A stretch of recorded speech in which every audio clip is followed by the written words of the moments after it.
င်္ဂလာပါရှင်ကျမဒီနေ့ဝတ်သားလေးနဲ့ပဲလင်းမွေဒီလေးနဲ့ချက်ပါတယ်ရှင်ဒါလေးကတော့ငရှောက်ချက်ပါငရှောက်ချက်ဒါတော့ရွက်ကြော်လေးပါရှင်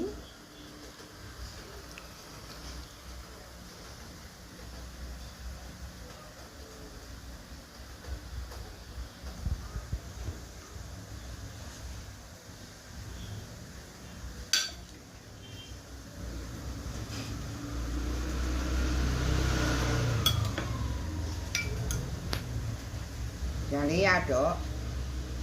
ရွက်ဂျွားတွေမှာပေါက်တဲ့အချိန်တပြက်ရွက်တော်ကောင်းဒီရွက်ကဆောင်းနဲ့ကြိုက်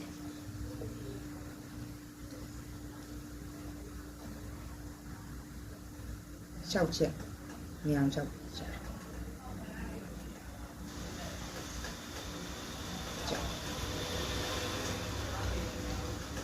်ပါဦးရှင်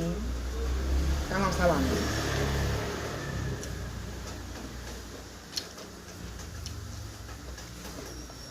你要干嘛？